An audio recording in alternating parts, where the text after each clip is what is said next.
Project Morality. I'm your host, Major Ellis, and this is interview 6.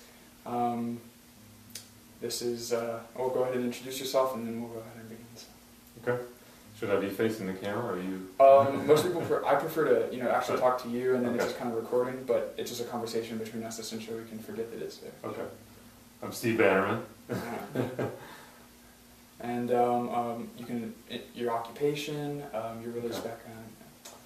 All right. I've worked in the software development industry for over 20 years, and I've also pursued some educational interests as well. The highest level being a doctorate from Oxford in software engineering. And my religious background is Evangelical Christian. Okay. All right, well then we'll start with the questions. Sure. And the first question is, what is morality to you? To me, yes. So I know this is going to sound a little bit computer science-ish. That's fine, that's fine. Or mathematical, but I guess the way I think about it is a set of propositions or predicates that are used to evaluate whether behavior is right or wrong, or whether it's acceptable or not, and even sometimes going so far as to weigh the intent of those actions, not just the actions themselves. All right. What is your opinion on the Christian golden rule, do unto others as you would have them do unto you? Yeah, so I guess I think it's brilliant, and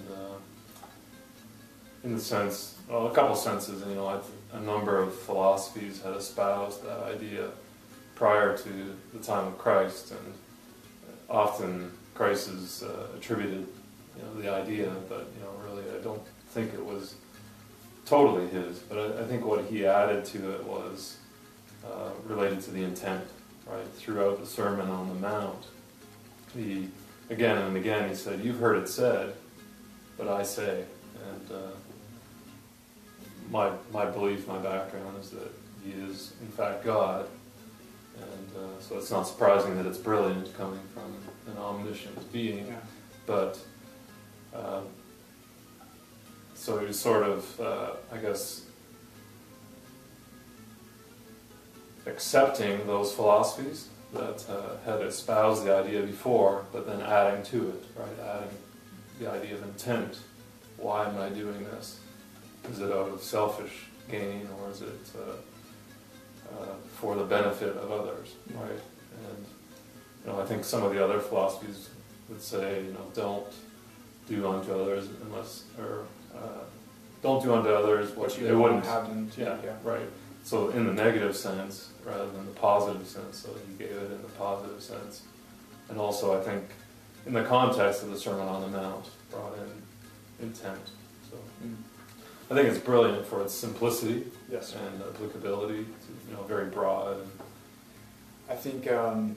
You said there were philosophies that brought this about and that had used it before. Well, there's also philosophies that used it after, and Immanuel Kant's moral philosophy is one of those.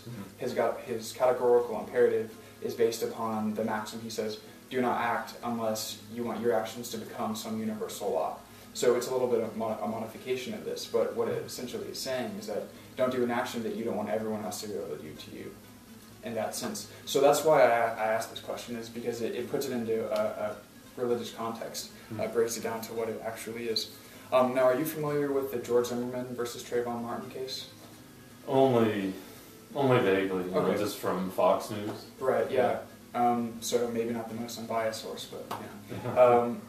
Essentially, I'm not worried about the details. It doesn't matter the outcome of the case. It's the concept of shooting another person, killing another person in self-defense. The fact that he was a boy, it does matter, but just his decision to shoot someone and take their life because of a self-defense matter. What is your opinion on that?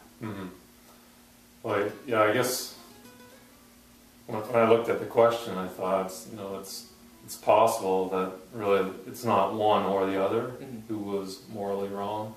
It's possible that both of them could have been morally wrong. The younger boy, what was his name? Trayvon Martin. Yeah, he could have been doing something wrong. He may have had good intentions, may have had bad intentions. I don't know. George Zimmerman. Zimmerman. He could have had good or bad intentions as well. So I think there are 4 potential outcomes, scenarios as to who was in the wrong. So perhaps neither of them were doing what they wanted to have done to them, and so by that sort of, maybe very complex situation, but in your opinion it was wrong either both ways or one way at all? Well, likely so, given that there was physical violence. Okay. But I think there is a possibility that neither were looking for a fight. Right. It just circumstances led them to that, and then they both were acting in self-defense. I mean, at least I don't know I'm not privy to the details, but it's mostly just the basic concept of what happened. Now, what about Immanuel Kant, to create his categorical imperative, his golden rule-esque philosophy, he used 4 scenarios, and I'll start with the first one. What is your opinion on suicide? Is it morally wrong or morally right? Yeah. So I gotta warn you, being from the software development space, I'm always thinking about exceptions. So I think in the spirit of the question, yeah, it's wrong. Yes. Certainly according to my morality.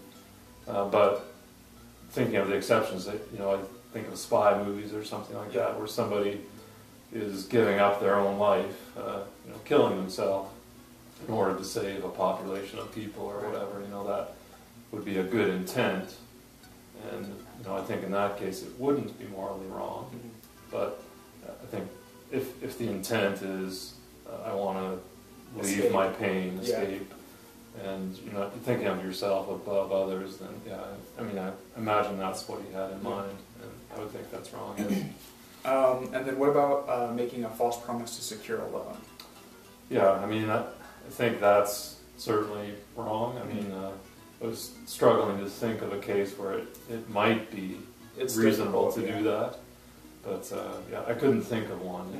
But I guess in the theoretical, you could think of a case where somebody would be doing that for somebody else's benefit. But the counterbalance there is you are harming, still stealing an organization. So. The only scenario I thought that could be most morally correct was if you have a person with the means, say someone's sick, and they have the means to treat themselves, but they won't do it. So another person who doesn't have the means, their friend, says, I need to buy a car, can you give me $3,000? And then they go and pay for that person's treatment, take them over there and get them treated, even though that person will never actually do it. That's just a scenario that I found cropping up with older people who didn't want to be medically treated. But really, it's very convoluted to say that is morally right. All right, so then the next question is not donating to charity when you have the means to. That is definitely the kind of stabilizer there, is when you have the means to. But is that wrong or right to not? Yeah, I apologize, but again, I'm thinking of different conditions, and I think the spirit of the question would be yes, it's wrong. In the book of James in the Bible, it says if you see a brother in need and don't do something, that's wrong to do that. So the spirit of the question, yes, but I think there might be some factors such as how well is the charity run. Where does the money go? You want to be smart in your investments and right. You want to be wise, and again, that's thinking of others ahead of yourself. You don't necessarily want to give to a charity where you're going to get the biggest tax break or whatever. You want to give where you're thinking of others and the benefit to them. But the spirit of the question, it's wrong if you see a valid need, a good charity, you have the means to give and help. And then having a special talent but not using it. And there are 2 examples that I like to point to here. Michael Jordan entertained millions of people with his basketball prowess. And that, if he hadn't played basketball, he never would have entertained all those people. Somewhat of a superfluous, just skill there. But then you have a doctor, very talented doctor, in treating a certain kind of disease.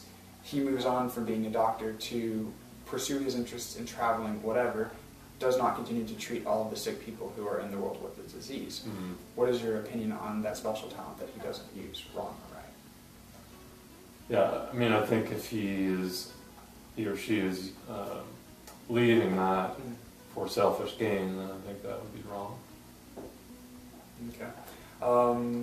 What about if they left that knowledge around for someone else? If they beforehand they had given it to someone else before they left their field, what do you think? Yeah, I think that's responsible. Okay. Yeah, sure.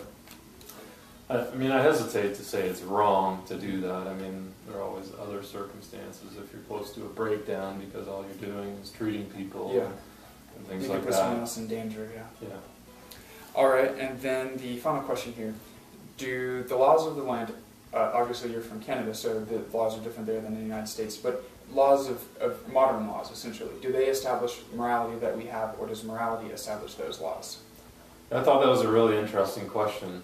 And I think the second one, to me, definitely an individual, particularly a group of individuals with a shared morality, tend to create laws, right? So, for example, the United States or Canada, groups of people establish those laws based on shared morality, I think. And those tend to change over time, but they do influence the laws of the land. What was interesting to me was whether or not laws actually create morality.